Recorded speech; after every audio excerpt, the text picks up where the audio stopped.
Isn't this beautiful? This is Symmetry, and the title of the piece is Homage to Henri Toulouse-Lautrec. He said in a very, very bad sort of French accent. Symmetry, good afternoon. So, tell me, I mean, this music is absolutely beautiful. How did you come about to get involved in playing this style of guitar? Yeah, it's an incredible track. It's the first time it's ever been played actually on a radio station, so congratulations for that. It's a piece that the professor of guitar at the La Linea Professional Music Conservatory sourced out of a museum in Madrid. Really? So it tells a bit of a story in that the composer Eduard Sanz de la Maza, Spanish chap from Madrid, wrote the piece in honour of Toulouse-Lautrec, the artist. You know, very quirky, very modern, very vibrant artist. Yeah.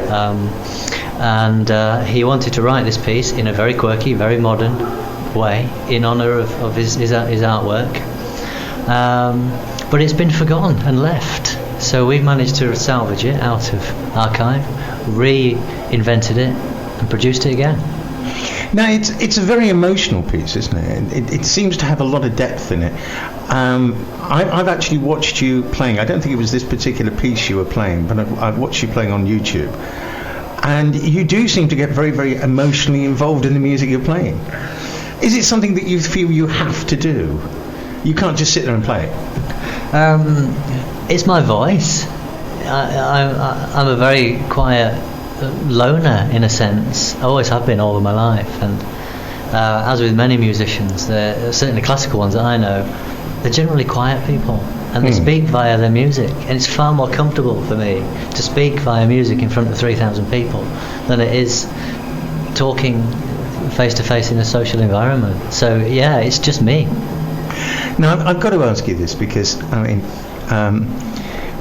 when people see you, obviously the initial reaction is going to be, what? I mean, we described you, Pete and I described you as the Nigel Kennedy of the guitar. Because I mean, when you see Nigel Kennedy, the last thing you're going to think is he plays guitar. Plays violin, classical violin. I mean, when you see you, I mean, forgive me for saying, but you wouldn't look out of place fronting a punk band. Why? Is that the Mohican that gives it away? Well, it's the whole sort of, yes, that's part of it, but you know, I mean, the whole look. I mean, you know, it's just so sort of usual. But I mean, obviously, it's not just for an image thing. But what brought you into this guitar? What brought you as a person to play this style? I think hearing the guitar when I was a boy on the radio, and it was a Spanish piece of music actually, Recuerdos de la Alhambra, in memory of the Alhambra Palace. I heard that when I was a boy, and it took me probably 3 years to work out what instrument it came from. Was it the harp? Was it piano? Was it a steel-strung guitar? And I eventually found out what it was, and it captured me then. Has done ever since, and I've been hooked on it 25 years. And don't judge a book by its cover. It's put me in my place, hasn't it, really?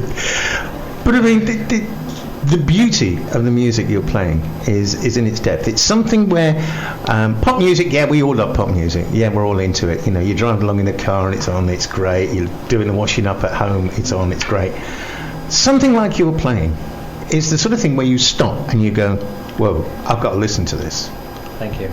Is that the sort of thing that you feel when you're playing? Absolutely. I appreciate your kind words.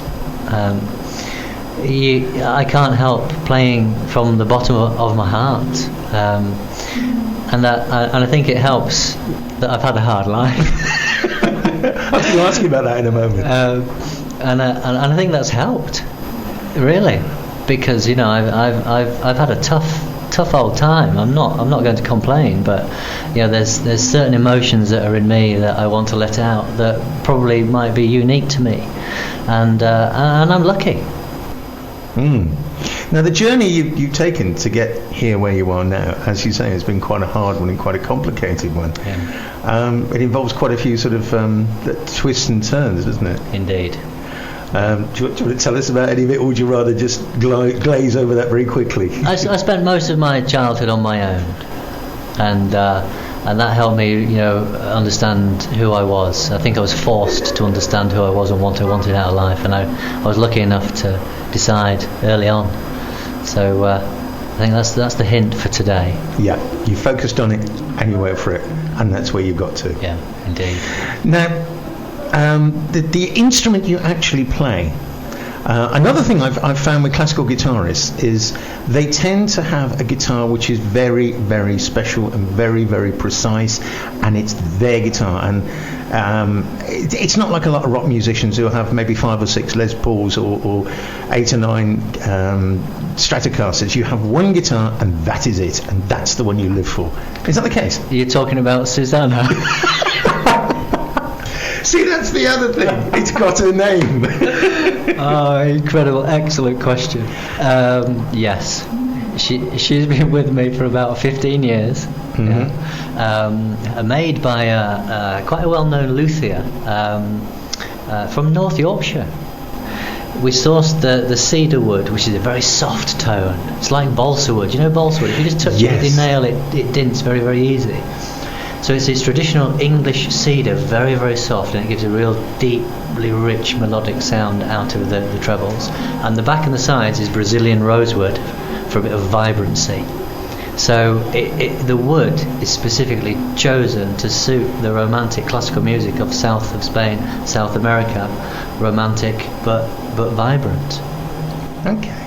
Now you see, this is the thing, isn't it? Because, I mean, you see a lot of people like, say, Eric Clapton.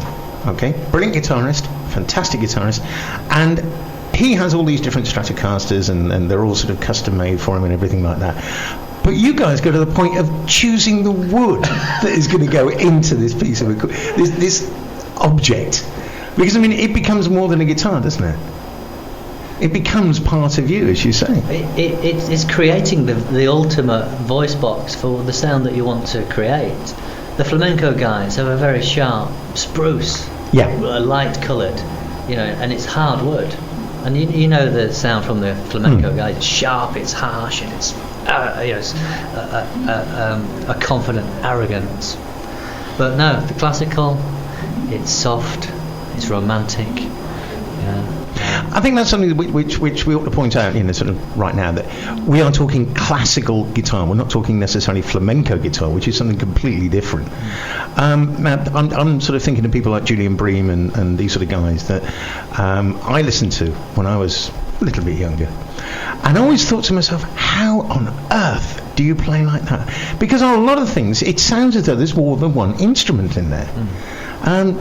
Is this a technique where you're sort of using the thumb and you're using all the fingers as well? Yeah, all fingers, one thumb, 178 different musical positions on the guitar. It's not difficult to make it sound like 2 guitars. When it starts to sound like 3, you know you're in business. So where did you go to hone your skill? I wasn't in a position to be able to go to a music conservatory or a university full time, so I had to find a different way. And one of those ways was to research into the stories as to why the composer wrote the piece in the first place. What were they thinking? What was the inspiration?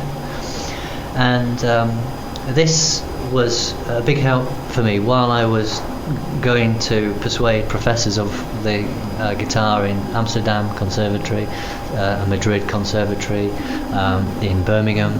So I'd persuade them that they should teach me on a part-time basis, and I travelled around Europe doing that.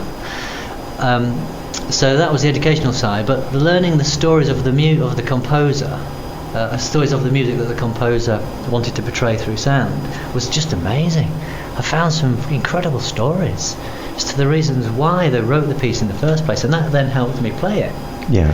And I found that the stories that I'd researched in the museums and the archives, even the professors of guitar had never heard these stories before. That gave me an edge, because I knew what it meant. And one of the other pieces today, which is called The Amazon by Villa-Lobos, it tells a specific story, and it's unknown.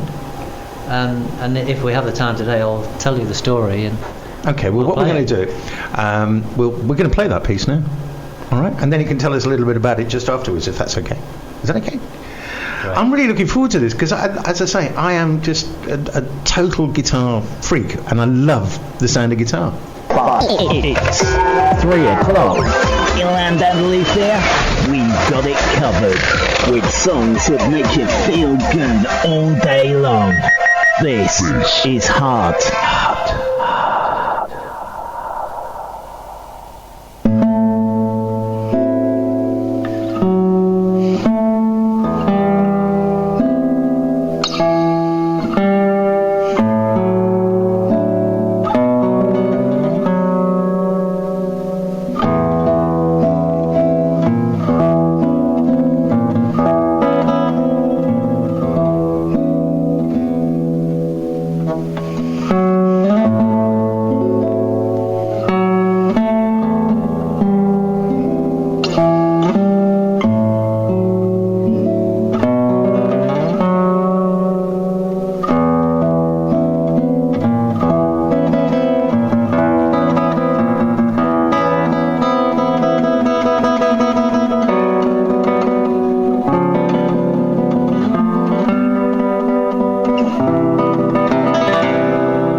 is special. That is very special.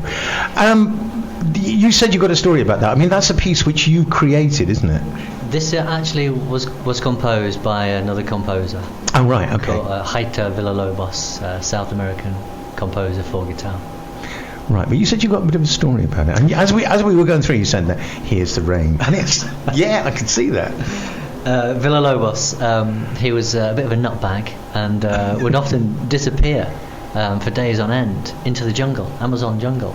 Oh, right. And this particular day, he went down in a canoe, the Amazon jungle, and he stopped the canoe just at the side of the river, in the front of the jungle, just as a storm had passed. And the opening bars of the music are what he experienced, where the storm had just passed. It was very quiet. There was a dense silence, or a brooding silence, he called it in his letter. And the raindrops of the storm that had just left were rolling off the leaf onto the dense jungle floor. And that is the opening, the brooding silence. But then it builds up a pace. And then he could see in the distance some dark rolling clouds, and then it starts to build up a pace. And that's the rolling cloud. Then there starts to be flashes of lightning as the next storm actually builds a pace, and the really, really fast 16-note arpeggio is the lightning. Then the middle section, you can just feel it when you hear the music, is the heavy rain battering down on the leaves. And he was there, stood in the jungle. And then, as with a lot of classical music, the ending is the same as the beginning, because the storm disappears and then the brooding silence returned. So that was his way of explaining what happened to him that day. Do you feel that with songs, with music like that, that you're painting pictures with music? Pictures by music is 100% right, indeed. And what we find is that if you explain to somebody the story, a non-classical event, somebody who doesn't go to classical events, and you tell them the story and then play it, it opens their mind massively to classical music, because it then means something more than just sound. It does paint the pictures. I think this is very important to people as well, because as I was saying, this is music you have to listen to, but with listening, sometimes because you don't listen truly, that maybe you need a little bit of help to guide you into the story that the music's portraying.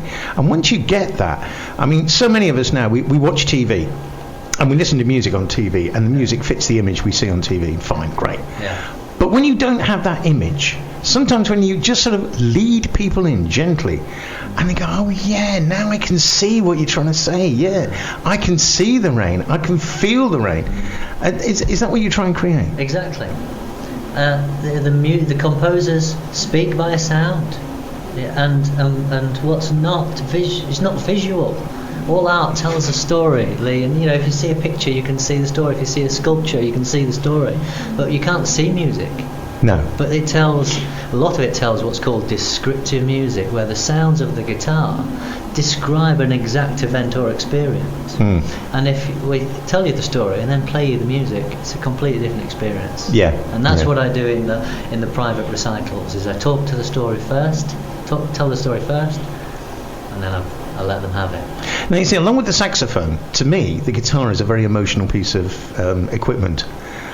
You can actually portray emotions through a guitar by making different sounds, by making it sound very, very depressed, or sound very happy, or very bright.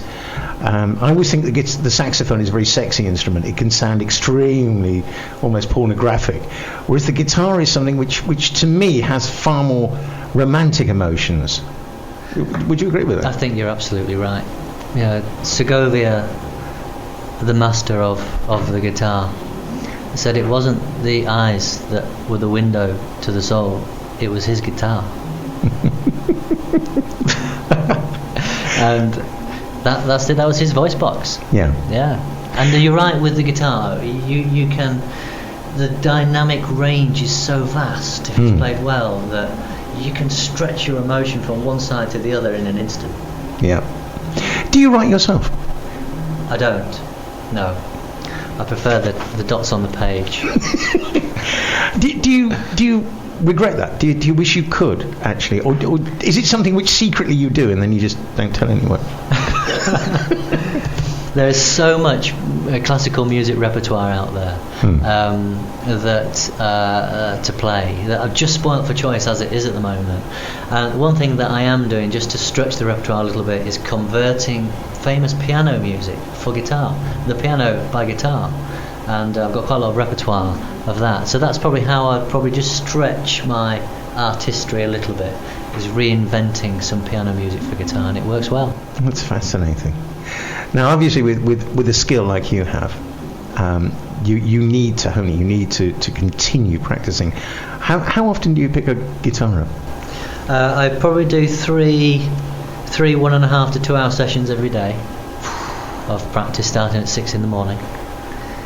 Every day. I always thought 6 in the morning was for going home, not for getting up playing guitar. That's why I've got no mates.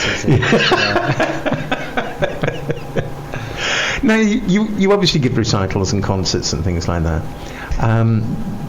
What have you done any recently that we might know of? I did a good concert at the St John Mackintosh Hall in Gibraltar recently. They love the guitar in Gibraltar. They were going mad for it. And there's another one coming up, actually, a really big classical guitar concert that I'm doing on the 13th of April at the St John Mackintosh Hall. But the Gibraltarians, they love it. They were going mad for it. They were whopping and screaming and clapping, even halfway through a piece of very quiet and moving piece. They were going mad for it.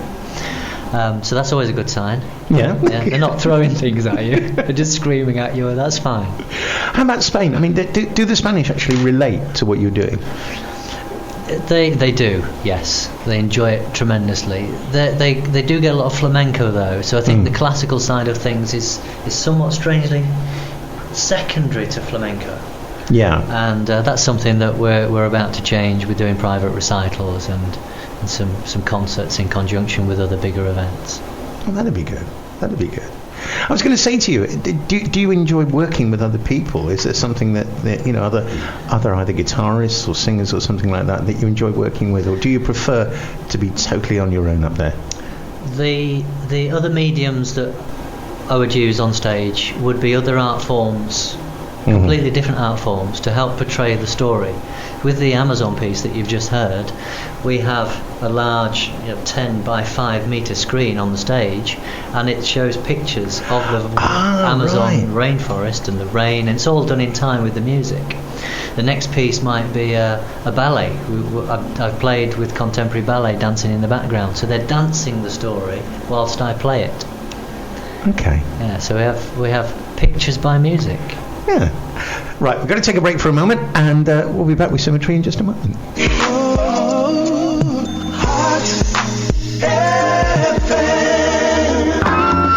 Have you got something to sell or something you want to get your hands on? Then pick up the Friday ad. In this week's copy, a 17-inch wide computer screen in good condition with leads and no dead pixels. €15 or nearest offer. To place your free classified advert, just log on to friday-ad.es or telephone 901 810181. The Friday Ad. Pick up your copy today. Lose weight and achieve your weight loss goals in 2011. Gastric band surgery can help you lose that extra weight and give you the shape you always dreamed of for 2011. Forget the fad diets and take action to improve your body shape and your health. Mills & Mills, the coast's leading cosmetic surgery group. Call Mills & Mills today for a free consultation on 902-906-058 or visit our website at millsmedicalgroup.es. Listen up and buy right. Listen up and buy right. Listen up and buy right. The only place, mama, that you need to shop. Buy right. Hard to help them.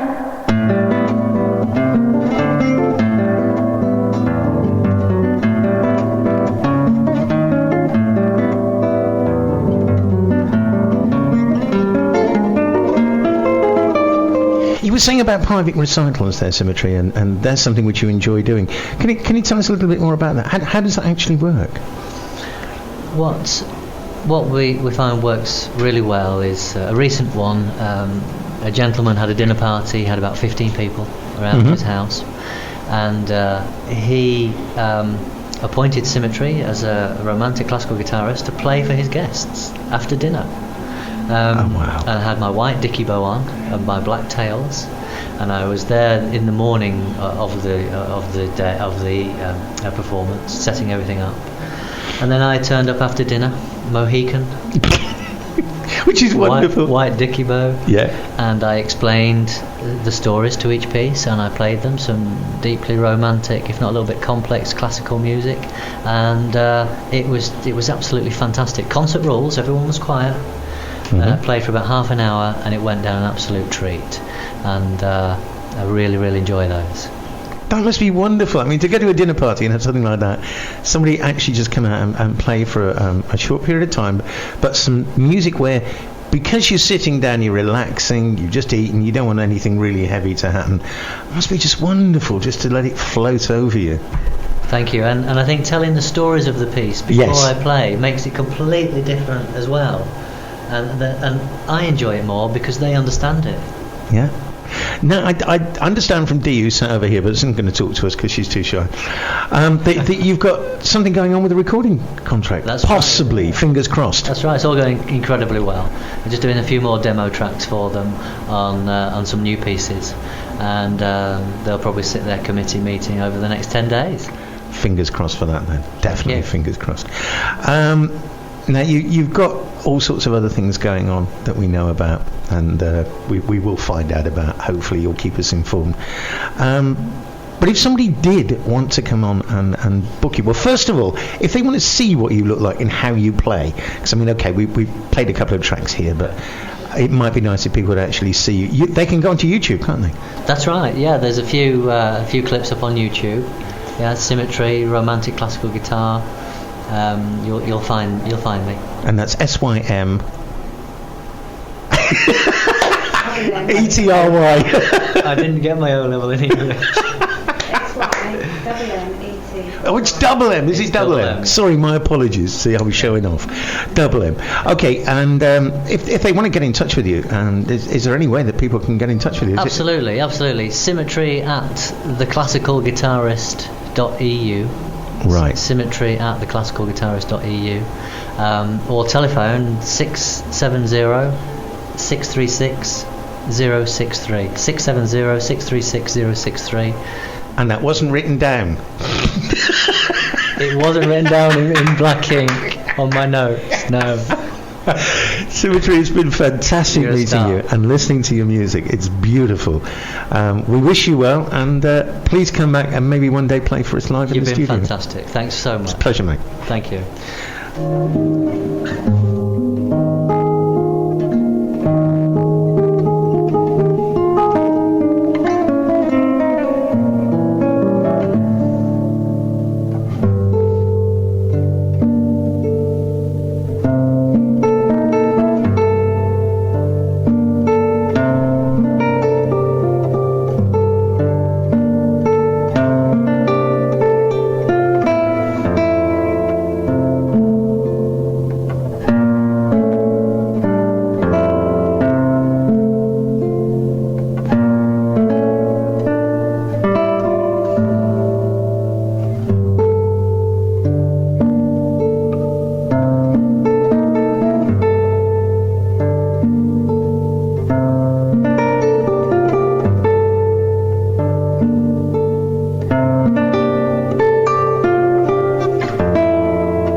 is called Symmetry. As I say, an absolutely fantastic player. Really nice guy as well.